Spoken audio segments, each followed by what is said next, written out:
Here we go. Have a good show. Buon divertimento. Fortunata.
Hi everyone. Before we get started tonight, we're going to take a few minutes of silence to hold space and empathy and compassion for the folks that are facing war in the Ukraine and trying to just create a little bit of space in our hearts and in our minds for what's happening there.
Thanks everyone. Over to you, Jen. Thank you, Emily, and everyone for taking that moment of silence. For tonight, we'll start off with our Embroidery of the Week feature. And this week, I wanted to share with everyone this beautiful willow that was created by Josefina de la Cruz. And what I love about this is the different patterns that she used, and it's an outline, and I find it just extraordinary. So welcome everyone to Learning and Mending. I'm Jen, and right now we'll just do a quick popcorn introduction of who we are and what we're working on tonight and our pronouns. So as I said, I'm Jen. I use she, her pronouns, and I am zooming in from Studio City. And tonight, I will be continuing my Common Raven, which I've been working on for, I guess, the last 2 weeks. So it's coming along. And I will pass that over to Walker. Hi, everyone. I'm Walker. I use she, they pronouns. I'm presently in Los Angeles, and I left my embroidery in Mexico, so I'm going to be mending a shirt. Oh, I don't have my screen on. I just got here. How about Kavi? Thanks, Walker. Hi, good evening, everyone. Cody Lowell calling in from Sacramento, California. My pronouns are he, him, and tonight I'll be working on kind of planning out my garden for the season and drawing that out. And I'll pass it on to Ansu. Thank you. It's so lovely to be back. My name is Ansu. I'm calling in from Eagle Rock in Los Angeles. I use she, her pronouns. And tonight I'm just going to be giving my eyes a strain break from this day and probably doing some inversions in yoga while I listen to the lovely readings. So I am going to bop the ball over to Susan Hamer. Anyone? Thank you. Thank you. I'll say hi.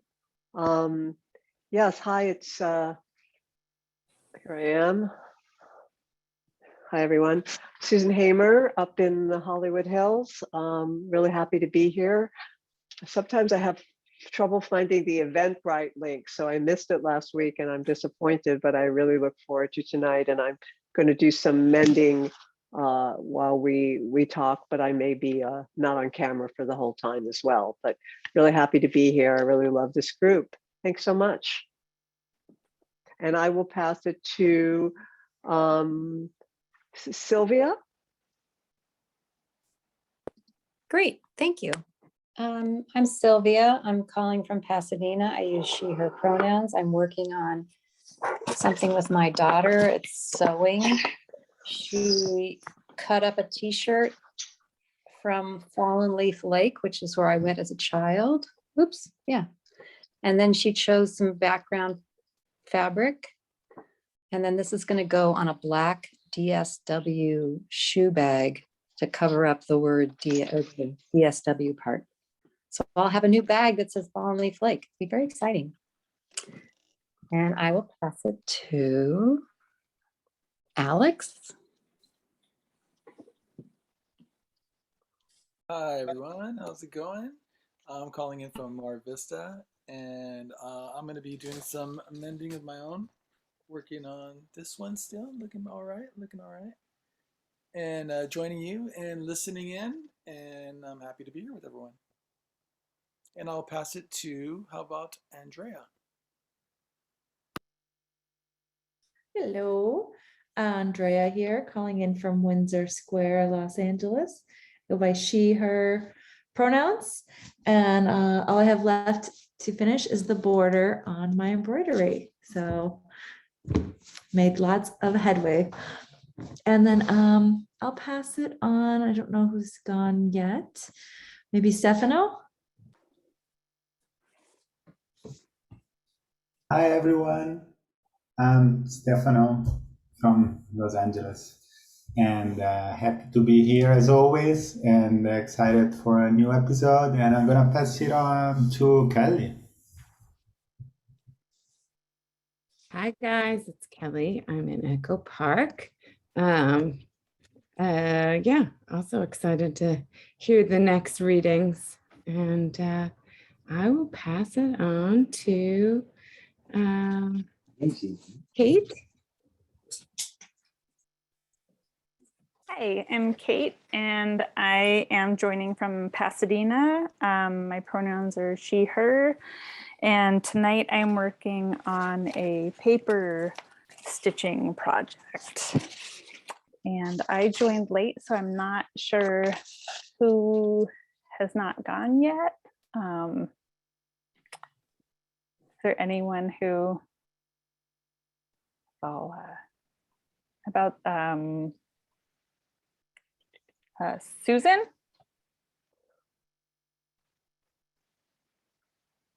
I went already. Oh, okay.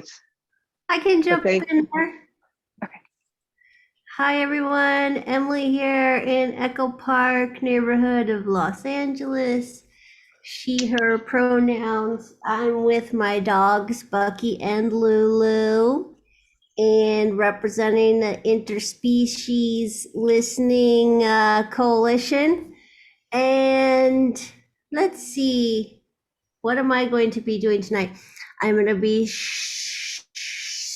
sharing my screen, and I'm going to be doing the audio visual meditation with Stefano tonight, and it's gonna be great. And I'm happy to be here with you all. It's the end of a very long day, so my brain is doing a lot of loops. But let me pass it over to Cindy Stillwell. Hi, everyone. I'm joining for the first time. Thank you, Emily. I'm joining for the first time from Montana, and I'm excited to be here. And I will be working on some knitting while listening. And I too am at the end of a long day, so I might have my camera off, but I'm here listening in a meditative fashion. Well, welcome, Cindy, and I will actually take it over for now. If you didn't have an opportunity to introduce yourself, you can do so later this evening and share what you're working on. We always love to see new developments. So, welcome again, everyone, to Learning and Mending. Since the pandemic began, Metalbox Studio has moved our weekly open studio practice to Zoom. This is our 7th syllabus, and connecting all of them is the embroideries we continue to make and collect of the living systems we discover as we regenerate the floodplain we're salvaging on Gabrielino land. If you need another or have not received an embroidery kit from us featuring native plants, birds, microscopic organisms that Metabolic Studio is currently cultivating on its project sites, please send your name and mailing address to info@metabolicstudio.org. She Braids Together follows syllabi on abolitionist writing, Fires of the West, Anna Sings The Mushroom at the End of the World, Fritjof Capra's Web of Life, and the Commons. This time around, we'll be focusing on one text, Braiding Sweetgrass. Robin Wall Kimmerer explores our more than human teachers and braids indigenous wisdom, scientific knowledge, and the wisdom of plants to tell us stories about the world. The world that is open to us through this text is the commons in its truest sense. It is a world of reciprocity and careful listening. Thank you, Izzy Santana, for interweaving Tending the Commons and She Braids Together by curating this selection from Kimmerer's book. This series centers listening as our guide. There is not one specific leader, but rather a collection of ears and voices. Please join us in reading selections and guiding the discussion afterwards. As in earlier syllabi, we suggest this book be read together out loud. When you hear a pause in the reading, please feel free to unmute yourself and begin where the last person left off. You don't have to read. We also welcome you to enjoy a gentle and supportive space of listening. We invite you to stand at the precipice of Zoom's silence and stare it down. Even relish the charged silence of crafting together. Our evening will close with an interpretive offering from our collection of videos. Thank you, Emily Lacey, for this offering. Each week on social media, we are sharing photographs of native prairie grasses by Jim Richardson, courtesy of the Beach Museum at Kansas State University. Thank you to Linda Duke, curator at the Beach Museum, for additionally coordinating the writings by the Kansas State University's community. We will share more about the grasses in the chat bar. And now I will pass it over to Izzy. Thank you, Jen. So tonight we're reading about the generosity of cedars in the chapter Old Growth Children. Old growth forests have been furiously logged over the years for lumber, and the generosity of cedar has been ignored, as cedar is identified by loggers solely as a commodity, and this chapter kind of highlights that and shows how in the face of such devastation, the land still holds memory, which opens up the possibility of restoration and re-acknowledgement of the generosity and gifts that Cedars offers us. So yeah, this chapter is about restoration and how through restoring the land, we may begin to restore ourselves. And it's a very beautiful chapter. It's a tearjerker, as put in the words of Emily tonight. I know I got also emotional when reading this chapter too. So I'm looking forward to reading it with you all tonight. And I'll pass it over now to Emily for screen share.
Old growth children.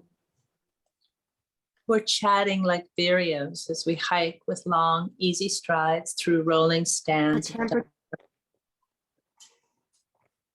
Then at some invisible boundary, the temperature drops in a cool breath and we descend into a basin. The conversation halts. Fluted trunks rise from a lawn of deep moss green with their canopies lost in the hanging mist. Whoops, somehow I lost my screen. I lost my screen. I did too. I think maybe Emily had a technical difficulty. I can put up the PDF until she comes back, maybe. That's helpful. Let me see. Yeah, it looks like she was dropped off.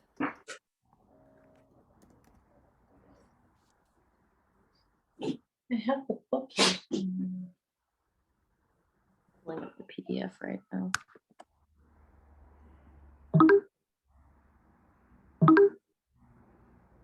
I'm so sorry. My Zoom just cut out. No worries. I was just about to pull up the PDF, but now that you're back, I will let you screen share. So sorry. It just like zipped away, no warning. My apologies. No worries. Thanks, Emily. Where was I? Fluted trunks rise from a lawn of deep moss green, their canopies lost in the hanging mist that suffuses the forest with hazy silver twilight. Strewn with huge logs and clumps of ferns, the forest floor is a featherbed of needles dappled with sunflecks. Light streams through the holes over the heads of young trees while their grandmothers loom in shadows, great buttressed trunks 8 feet in diameter. You want to be quiet in instinctive difference to the cathedral hush, and because nothing you could possibly say would add a thing. But it wasn't always quiet here. Girls were here laughing and chatting while their grandmother sat nearby with singing sticks, supervising. A long scar runs up the tree across the way, a dull gray arrow of missing bark tapered off among the first branches, 30 feet up. The one who took this strip would have backed away up the hill behind her, with the bark ribbon grasped in her hands, pulling until it tore loose. In those days, the ancient rainforest spread from Northern California to southeastern Alaska in a band between the mountains and the sea. Here's where the fog drips. It's where the moisture-laden air from the Pacific rises against the mountains to produce upward of 100 inches of rain a year, watering an ecosystem. rivaled nowhere else on earth, the biggest trees in the world, trees that were born before Columbus sailed.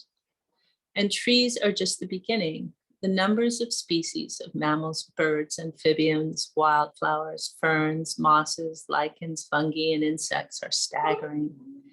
It's hard to write without running out of superlatives, for these were among the greatest forests on earth. For forests, people, and centuries of past lives, enormous logs and snags that foster more life after their death than before. The canopy is a multi-layered sculpture of vertical complexity from the lowest moss on the forest floor to the wisps of lichen hanging high in the treetops, raggedy and uneven from the gaps produced by centuries of wind throw, disease, and storms. This seeming chaos bellies the tight web of interconnections between them all, stitched with filaments of fungi, silk of spiders, and silver threads of water. Alone is a word without meaning in this forest.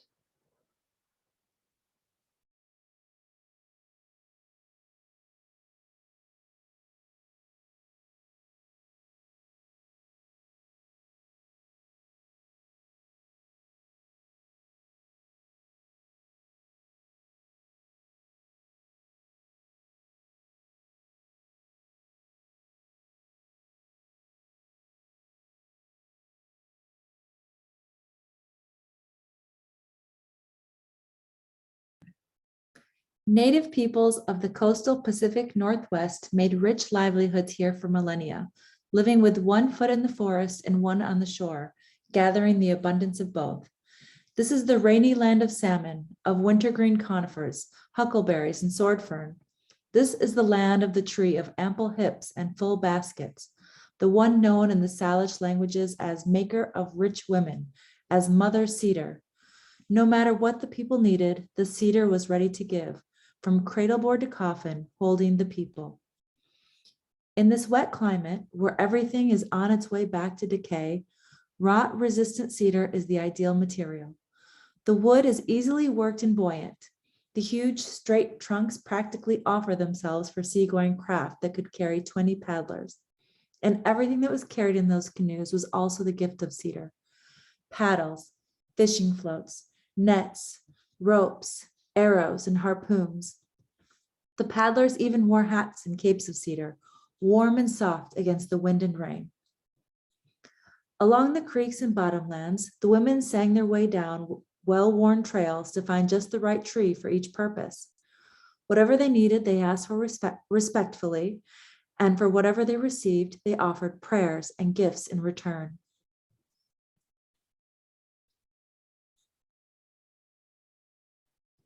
Notching a wedge in the bark of a middle-aged tree, the women could peel off a ribbon a hand's width wide and 25 feet long. Harvesting bark from just a fraction of the tree's circumference, they ensured that the damage would heal over without ill effect. The dried strips were then beaten to separate the many layers, yielding inner bark with a satiny softness and a glossy sheen. A long process of shredding bark with a deer bone yielded a pile of fluffy cedar wool.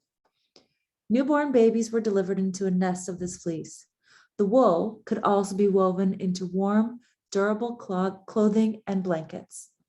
A family sat on woven mats of outer bark, slept on cedar beds, and ate from cedar dishes.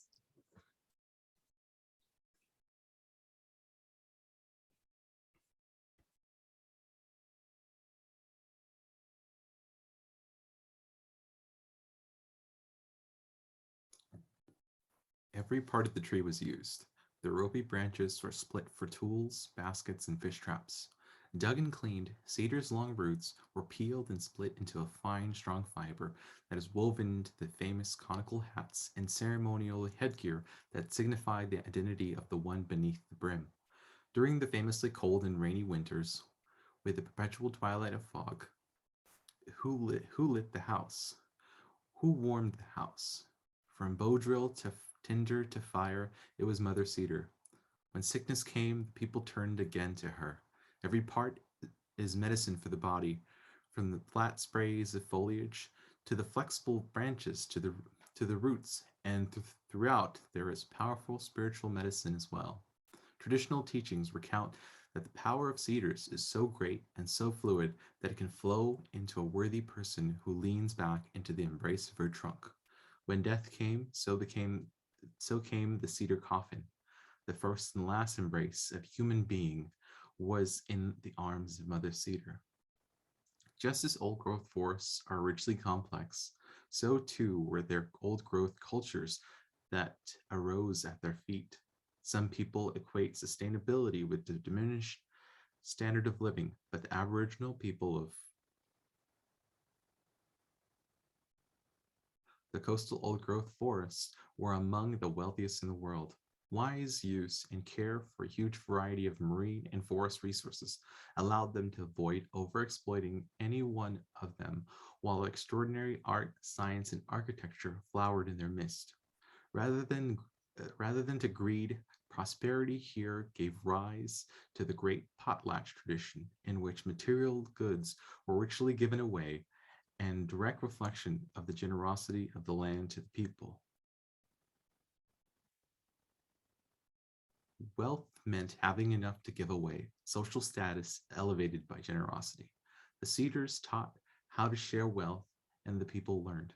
Scientists know the mother cedar as Thuja plicata, or Thuja placata, the western red cedar, one of the venerable giants of ancient forest. They reach heights of 200 feet. They are not the tallest, but their enormous buttressed waistlines can be 50 feet in circumference, rivaling the girth of redwoods. The bold tapers from the fluted base, sheeted in bark the color of driftwood. Her branches are graceful and drooping with tips that swoop upward like a bird in flight, each branch like a frond of green feathers. Looking closely, you can see the tiny overlapping leaves that shingle each twig. The species epithet plicata refers to their folded, braided appearance. The tight weave and golden green sheen make the leaves look like tiny braids of sweetgrass, as if the tree itself was woven of kindness. Cedar unstingingly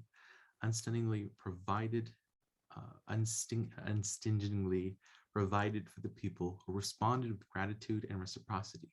Today, when cedar is mistaken for a commodity from the lumber yard, the idea of gift is almost lost. What can we who recognize the depth possibly give back?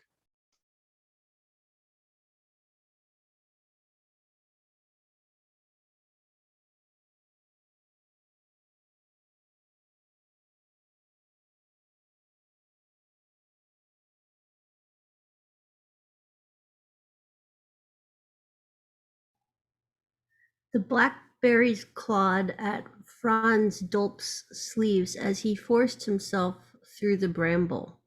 Salmonberry, grabbing an ankle, threatened to pull him down the nearly vertical hill, but you can't fall far before the thicket, 8 feet tall, will trap you like Brer Rabbit in the briar patch.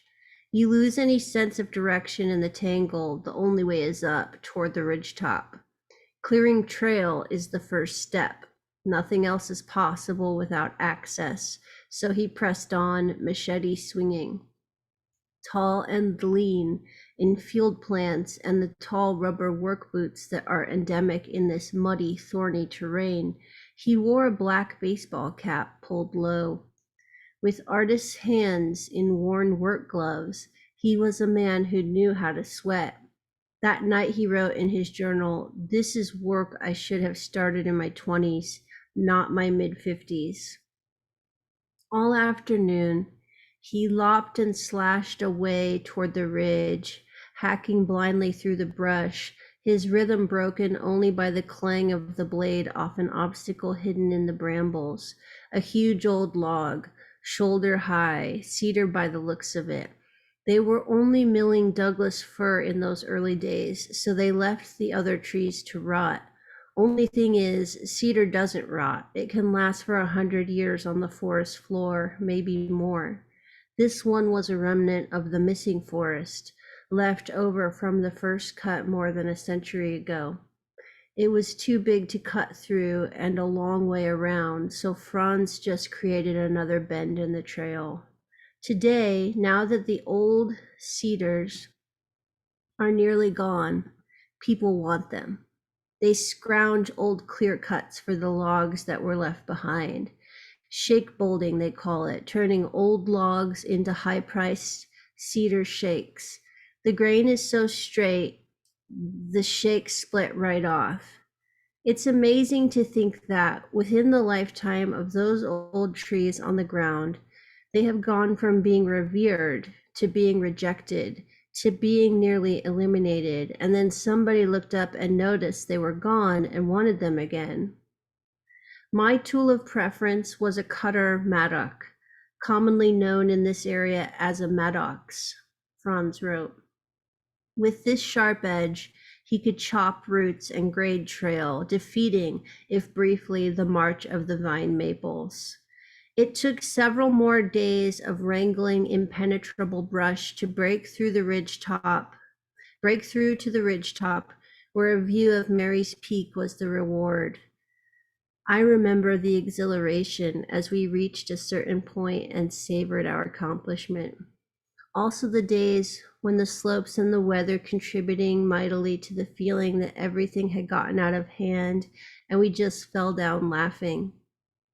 Franz's journals record his impressions of the view from the ridge across a crazy quilt landscape. Excuse me. The panorama broken up into forestry management units, polygons of dead brown and mottled patches of gray and green next to dense plantations of young Doug fir like sections of manicured lawn in squares and wedges, all broken up like shards of shattered glass on the mountain. Only at the top of Mary's Peak, within the boundaries of a preserve, is there a continuous span of forest, rough textured and multi-hued from a distance, the signature of the old growth forest, the forest that used to be. My work grew out of a deeply experienced sense of loss, he wrote, the loss of what should be here. When the Coast Range was first opened to logging in the 1880s, the trees were so big, 300 feet tall and 50 feet around, that the bosses didn't know what to do with them. Eventually, two poor sods were told to man the misery whip, a thin two-man cross-cut saw that they pulled for weeks to fell the behemoths. These were the trees that built the cities of the West, which grew and then demanded even more. They said in those days you could never cut all the old growth. About the time the chainsaws last growled on these slopes, Franz was planting apple trees and thinking of cider with his wife and kids on a farm hours away. A father, a young professor of economics, he was investing in home economics, his dream of an Oregon homestead, embedded in the forest like the one he grew up on and where he would stay forever. Unknown to him, while he was raising cows and kids, the blackberries got started in the full sun above what would become his new land on Shot Pouch Creek. They were doing their work of covering the stump farm and rusting remnants of logging chains, wheels, and rails. The salmon berries mingled their thorns with the rolls of barbed wire, while moss reupholstered the old couch in the gully. While his marriage was eroding and running downhill on the home farm, so was the soil at Shot Pouch.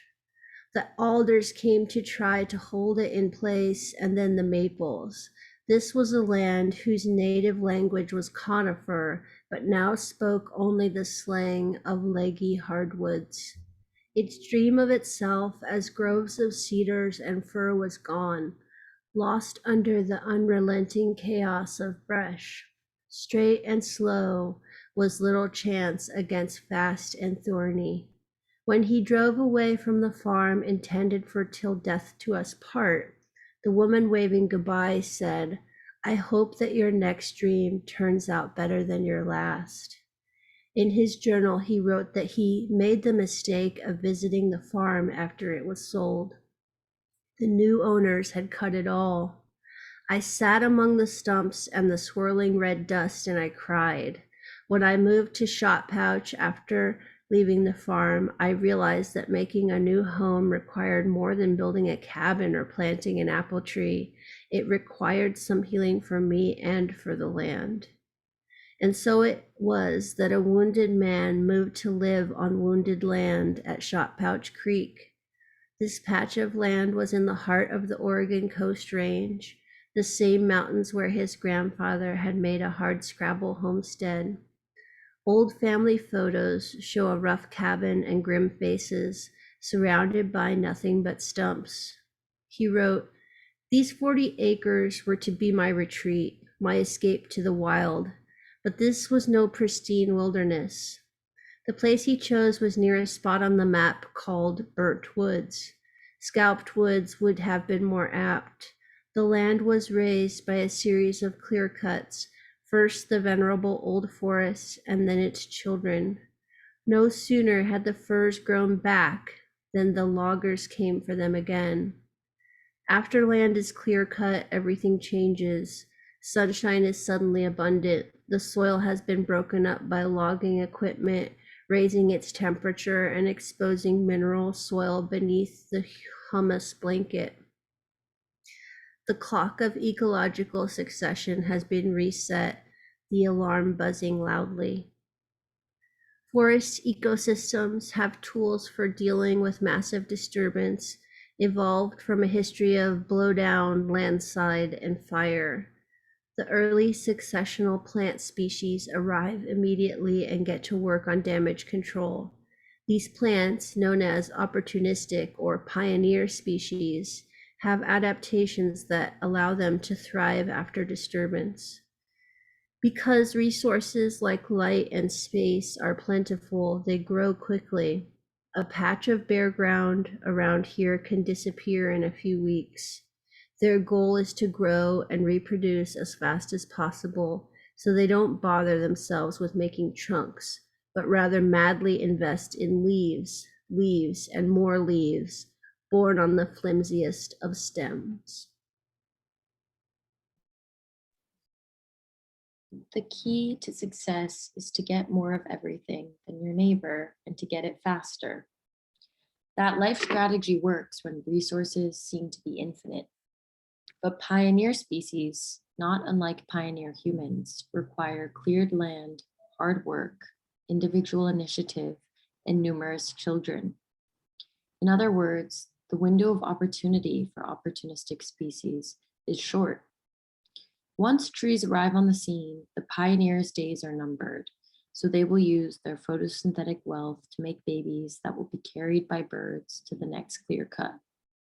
As a result, many are berry makers: salmonberry, elderberry, huckleberry, blackberry. The pioneers produce a community based on principles of unlimited growth, sprawl, and high energy consumption, sucking up resources as fast as they can, wresting land from others through competition, and then moving on. When resources begin to run short, as they always will, cooperation and strategies that promote stability, strategies perfected by rainforest ecosystems, will be favored by evolution. The breadth and depth of these reciprocal symbioses are especially well developed in old growth forests, which are designed for the long haul. Industrial forestry, resource extraction, and other aspects of human sprawl are like salmonberry thickets, swallowing up land, reducing biodiversity, and simplifying ecosystems at the demand of societies always bent on having more. In 500 years, we exterminated old growth cultures and old growth ecosystems, replacing them with opportunistic culture. Pioneer human communities, just like pioneer plant communities, have an important role in regeneration, but they are not sustainable in the long run. When they reach the edge of easy energy, balance, and renewal are the only way forward, wherein there is a reciprocal cycle between early and late successional systems, each opening the door for the other.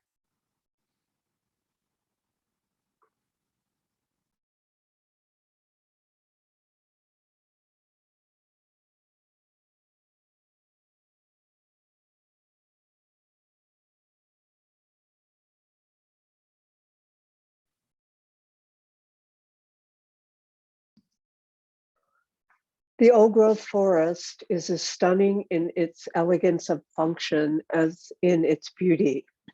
Under conditions of scarcity, there can be no frenzy of uncontrolled growth or waste of resources. The green architecture of the forest structure itself is a model of efficiency, with layers of foliage in multi-layered canopy that optimizes capture of solar energy. If we are looking for models of self-sustaining communities, we need look no further than an old growth forest, or the old growth cultures they raised in symbiosis with them. Franz's journals recall that when he compared the fragment of old growth, he could see in the distance with the raw land of Shot Pouch, where the only remnant of the ancient forest was an old cedar log. He knew he had found his purpose. Displaced from his own vision of how the world should be, he vowed that he would heal this place and return it to what it was meant to be. My goal, he wrote, is to plant an old growth forest. But his ambitions range beyond physical restoration.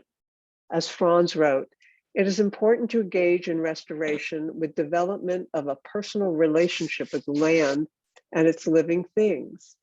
In working with the land, he wrote, of the loving relationship that grew between them, it was as if I discovered a lost part of myself.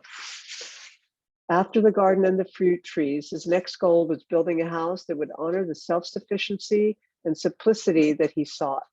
His ideal had been to build the cabin from the red cedar, beautiful, fragrant, rot-resistant, and symbolic, left behind by the loggers on the slopes above. But the repeated logging had simply taken too much. So regrettably, he had to purchase the cedar timber for the cabin, with the promise that I would plant and grow more cedar trees than would ever be cut for my use.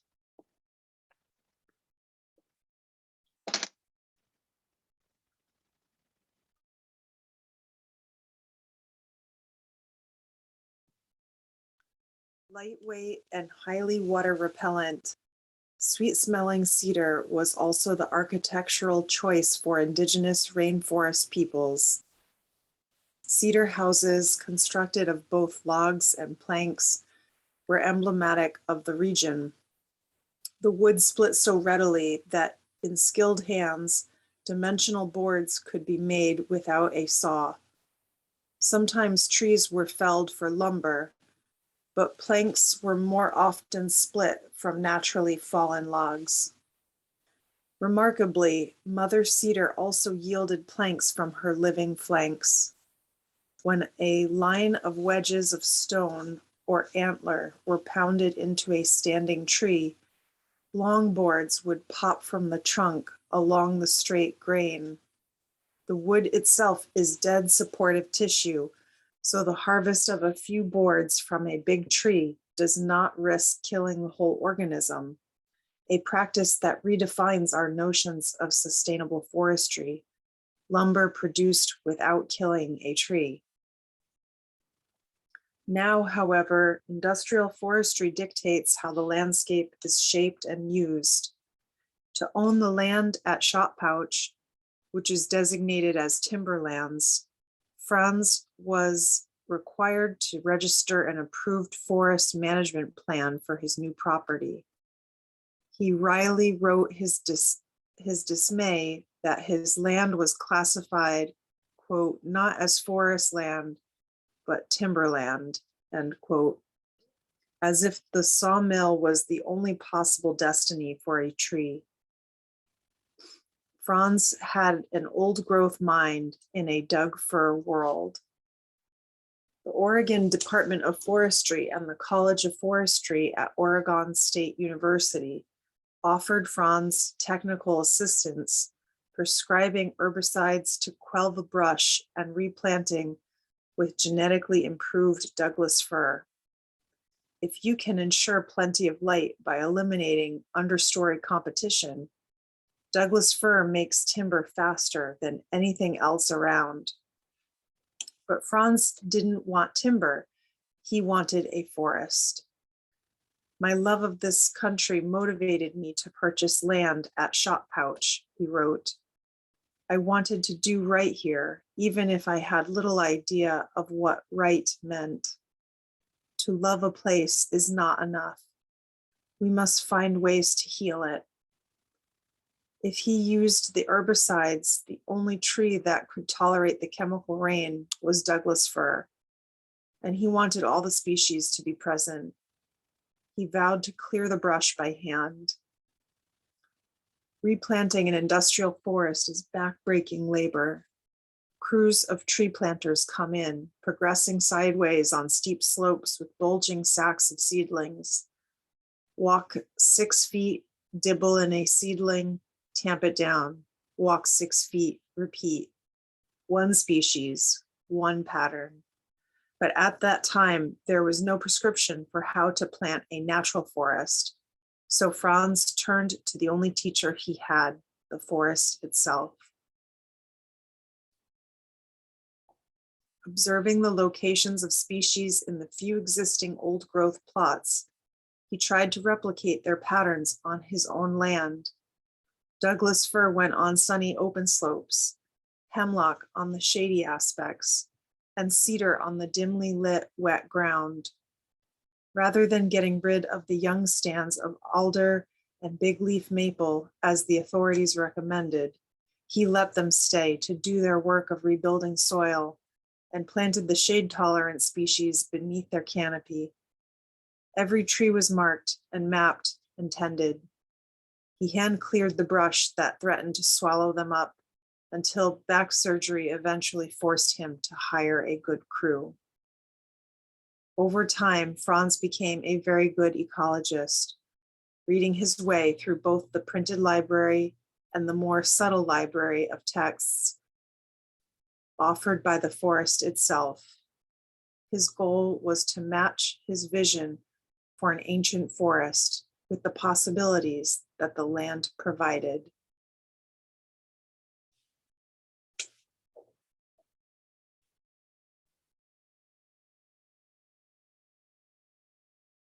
His journals make it clear that there were times when he doubted the wisdom of his endeavors.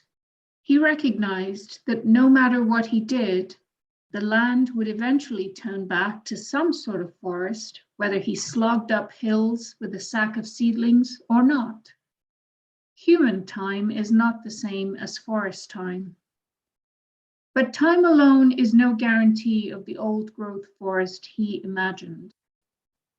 When the surrounding landscape is a mosaic of clear-cut and Douglas fir lawns, it is not necessarily possible for a natural forest to reassemble itself. Where would the seeds come from? Would the land be in a condition to welcome them? This last question is especially critical for the regeneration of maker of rich women. Despite its huge stature, cedar has tiny seeds, flakes wafted on the wind from delicate cones not more than half an inch long. 400,000 cedar seeds add up to a single pound. It's a good thing that the adults have a whole millennium to reseed themselves. In the profusion of growth in these forests, such a speck of life has almost no chance at all to establish a new tree. While adult trees are tolerant of the various stresses that an always changing world throws their way, The young are quite vulnerable. Red cedar grows more slowly than the other species, who quickly overtop it and steal the sun, especially after a fire or logging. It is almost entirely outcompeted by species better adapted to the dry, open conditions. If red cedars do survive, despite being the most shade tolerant of all the Western species, they do not flourish, but rather bide their time, waiting for a wind throw or a death to punch a hole in the shade. Given the opportunity, they climb that transient shaft of sunlight, step by step, making their way to the canopy. But most never do. Forest ecologists estimate that the window of opportunity for cedars to get started occurs perhaps only twice in a century. So at Shot Pouch, natural recolonization was out. In order to have cedars in the restored forest, France had to plant them. Given all cedars' traits, slow growth, poor competitive ability, susceptibility to browsing, wildly improbable seedling establishment,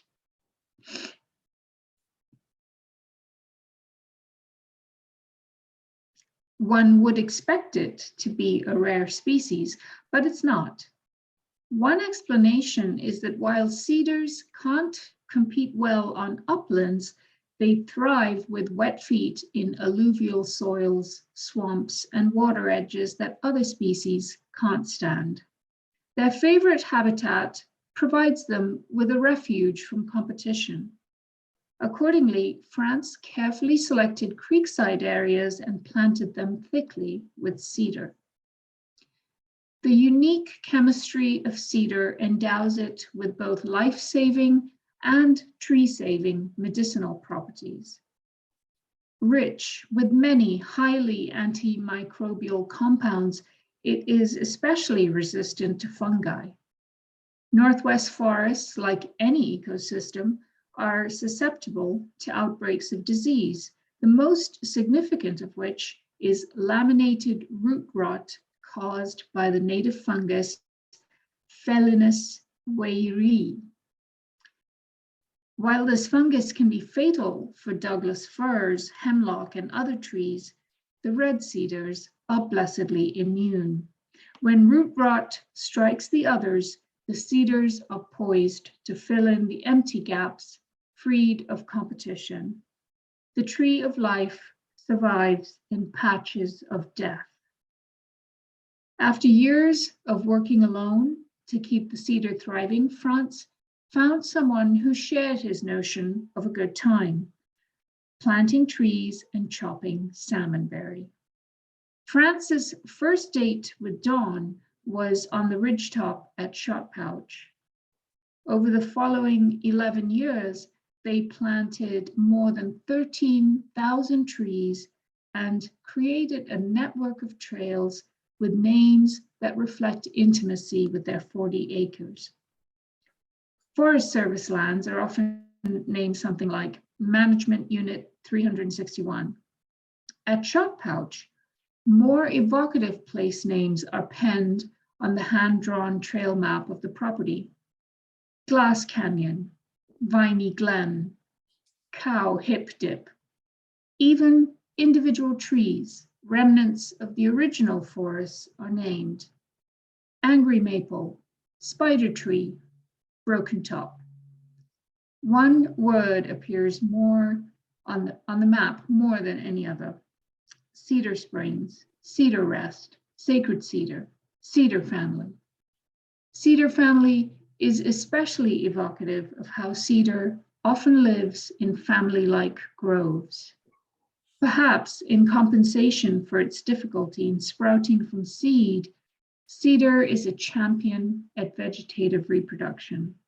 Almost any part of the tree that rests on wet ground can take root in a process known as layering. The low swooping foliage may send roots into moist beds of moss.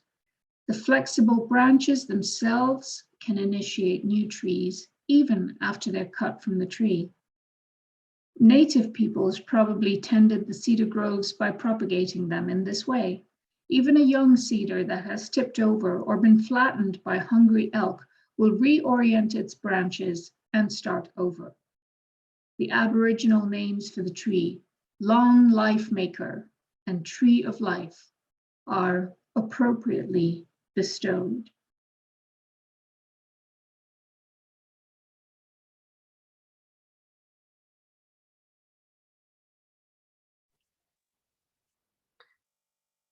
One of the most touching place names on Franz's map is a spot he called Old Growth Children. To plant trees is an act of faith. 13,000 acts of faith live on this land. France studied and planted, making a lot of mistakes and learning as he went. France wrote, "I was a temporary steward of this land. I was its caretaker. More accurately, I was its caregiver. The devil was in the details, and the devil presented details at every turn." He observed the reaction of the old growth children to their habitats and then tried to remedy whatever ailed them.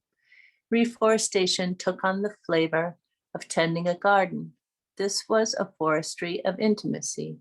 When I'm on the land, it's very hard to keep from messing around, planting one more tree, cutting a limb, transplanting what has already been planted to a more favorable spot. I call it anticipatory redistributive naturalization. Dawn calls it tinkering. Cedar's generosity extends not only to people, but to many other forest dwellers as well. Its tender, low-hanging foliage is among deer and elk's favorite food. You'd think the seedlings hidden under the canopies of everything else would be camouflaged, but they are so palatable that the herbivores hunt them out as if they were hidden chocolate bars. And because they grow so slowly, they remain vulnerable at deer height for a long time. The unknowns pervading my work were as pervasive as shade in the forest, Franz wrote. His plan to grow cedars on the stream banks was a good one, except that's where the beavers also live. Who knew that they eat cedar for dessert? His cedar nurseries were gnawed to oblivion, so he planted them again, this time with a fence. The wildlife just snickered. Thinking like a forest, he then planted a thicket of willow, beaver's favorite meal, along the creek, hoping to distract them from his cedars.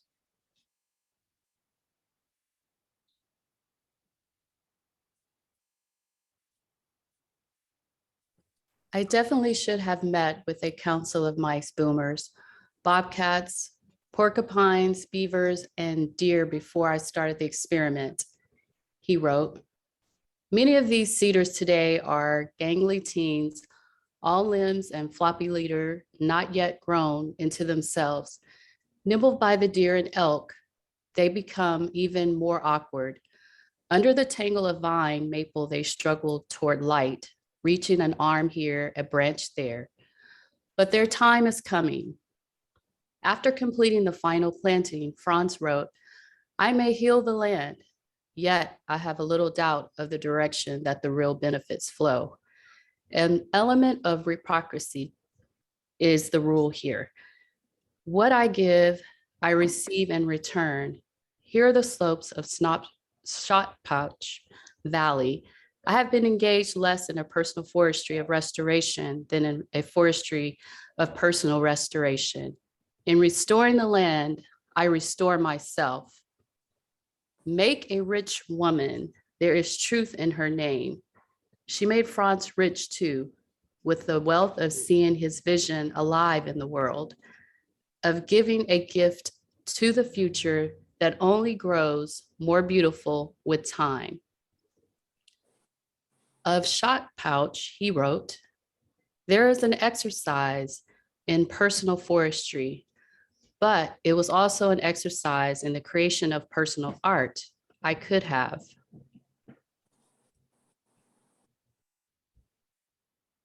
I could have been painting a landscape or composing a cycle of songs.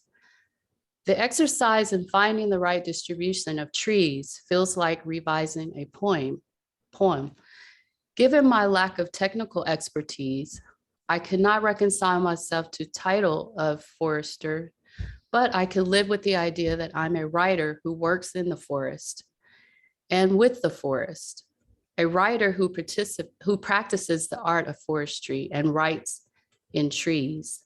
The practice of forestry may be changing, but I am unaware of any instances where proficiency in the arts is sought as a professional qualification by timber companies or schools of forestry. Perhaps that is what we need, artists as foresters. In his years on this plot, he watched the watershed start to heal from a long history of damage. His journal describes a time travel visit to Shot Pouch 150 years in the future, when the vulnerable cedars have captured the landscape where an alder thicket once stood. But he knew that in the present, his 40 acres were just a seedling and a vulnerable one at that. Meeting his goal would require many more careful hands and hearts and minds too. Through his art on the land and on the page, he had to help shift people toward the worldview of old growth cultures, a renewal of relationship to the land.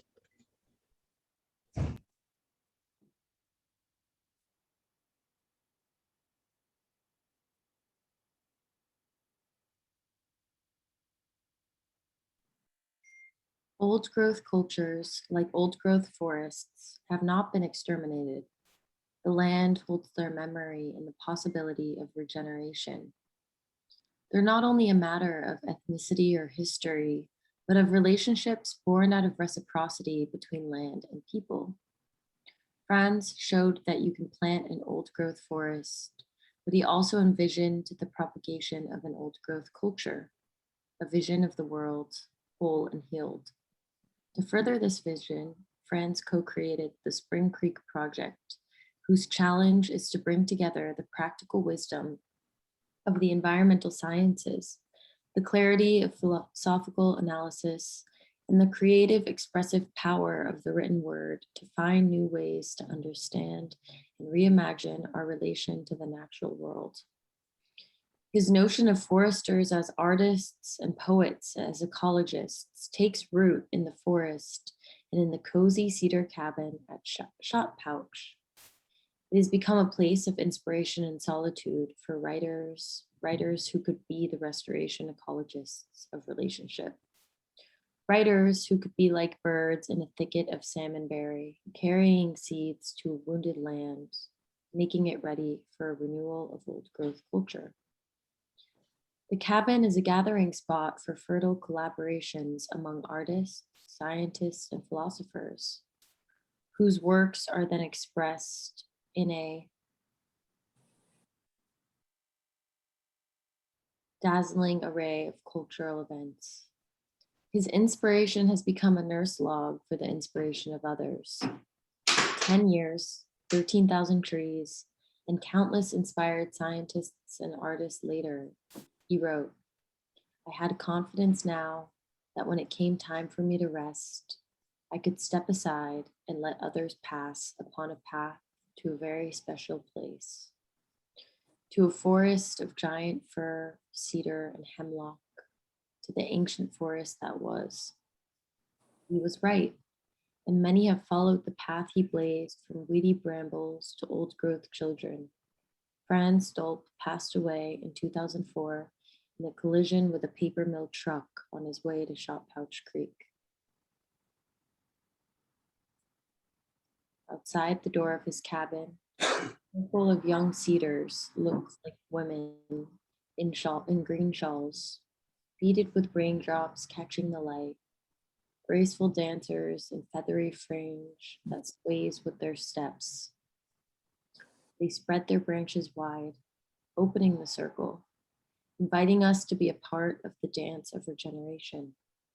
Clumsy at first, from generations of sitting on the sidelines, we stumble until we find the rhythm. We know these steps from deep memory, handed down from Sky Woman, reclaiming our responsibility as co-creators. Here in a homemade forest, poets, writers, scientists, foresters, shovels, seeds, elk, and alder join in the circle with Mother Cedar, dancing the old growth children into being. We're all invited. Pick up a shovel and join the dance.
I felt quite sad. Like you said, Izzy, it's kind of emotional. I felt really sad when I heard about how France died. It was just terrible.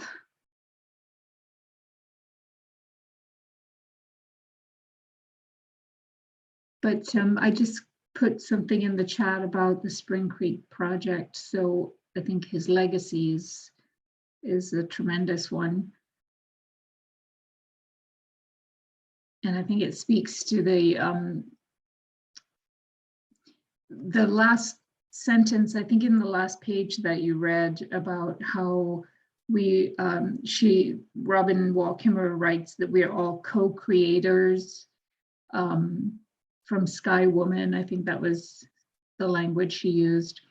And it's really significant because everything we've read in our previous reading series, like from the systems view of life, is that this whole subject-object binary that is so characteristic of Western science, where, you know, the foresters, the forest managers kind of manipulate the world and figure out exactly how to place things, is so false, because the creation of the world comes through our consciousness, and we are tied to the forest through our consciousness, because at the heart of everything, we're all interconnected through energy, and there's no real separation of objects like an external reality out there. And that comes from physics as well as biology. So it's just ironic that she used this really beautiful language from her tradition of Sky Woman and creation to effectively say the same thing, that a revolution in the mind and in the spirit is a better forest preserving exercise than any degree from Oregon State University in forest management would ever be. So it's wonderful that Spring Creek has managed to bridge that epistemic gap.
Yeah, this was a very moving passage, and it makes me have questions, and I didn't quite get it from the chapter, but this is going to sound very mundane and practical, but I'm in the process of having to rebuild my deck. And, you know, people say cedar is a good wood, but I'm not clear if that's a bad thing to do. And should I use, you know, engineered wood instead to save the forest, or I don't know. It sounds very mundane, but it's something that came up when I was hearing about the cedar, because it sounded like the Native Americans really were able to use it for so many purposes, and it was a good wood, and it was resilient and water resistant and all these good things. But is it endangered, and should we stay away from it? I didn't quite, maybe I missed something, but I'm not quite clear from the passage. If anybody could shed some light on that. I'd appreciate that.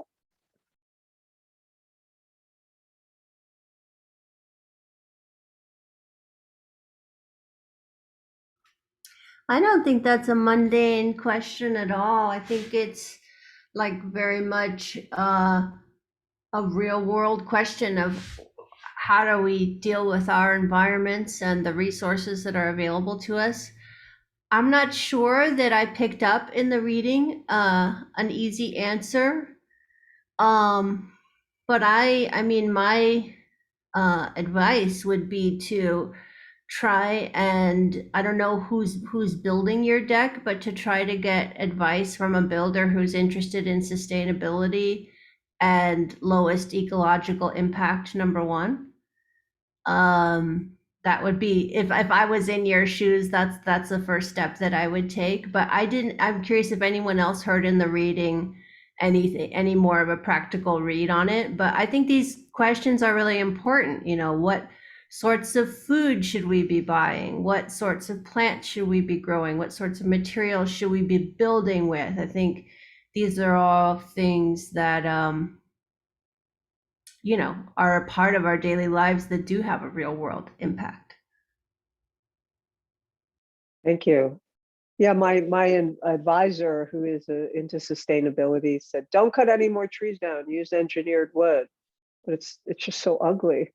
Yeah, it's a conundrum. So, is there a way to get this a PDF just of this chapter that I could share with her, my advisor? Yeah, I'm sure we can do that. We just made some PDFs. Jen, if you're able to link up with Susan, is that possible? Let me see if I can actually just put it in the chat bar. That'd be great. Thank you so much.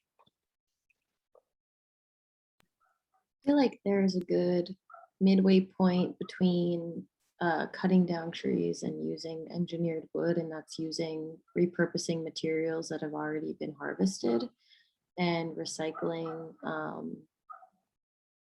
Just like, I don't see why it wouldn't be possible to like build a structure with, you know, materials that were already used to build something else, or just to not build so many structures and to use structures that we have. But that doesn't really answer that question. That's just kind of like thinking in the line of the text where I could see a conversation like that going.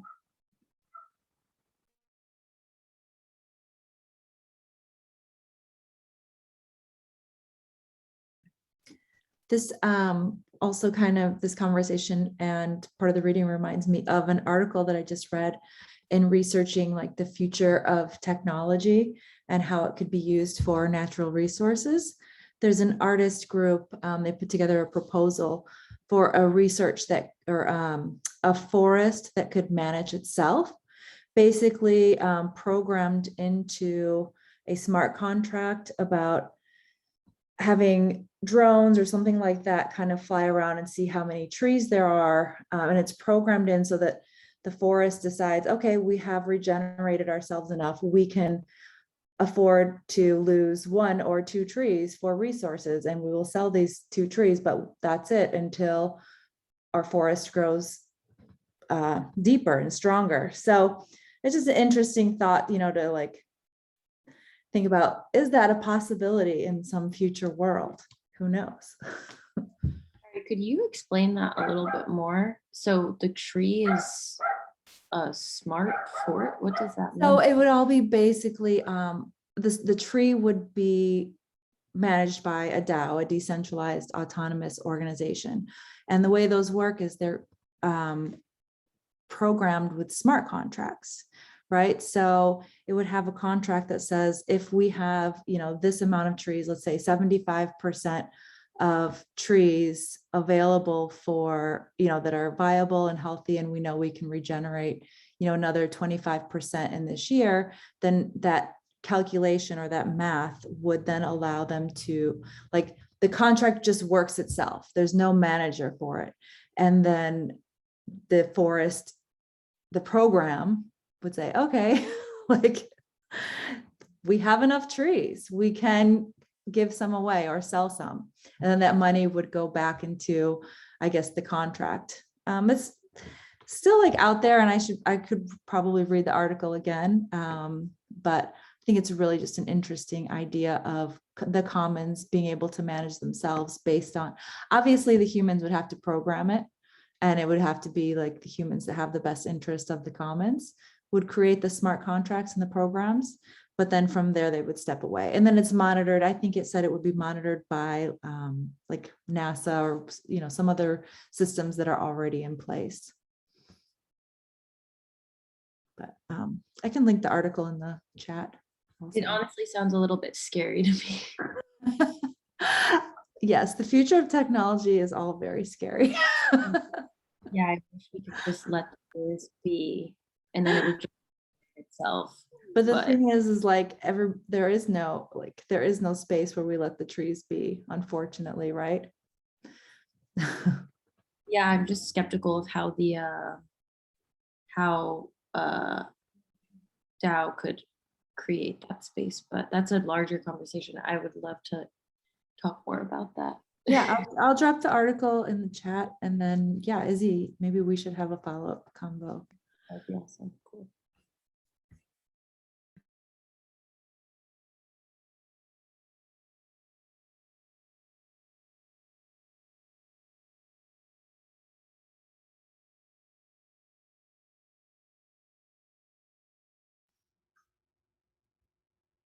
We're going to move into our AV meditation, everyone. Thanks so much for being with us, and thanks for sharing all your wonderful feedback.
Good night.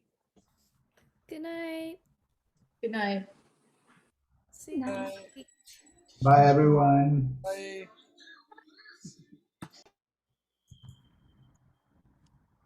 Thank you, Emily. Thank you, Thank you. Emily. Good night, everyone. Good night, everybody. Good night. Bye. Good night.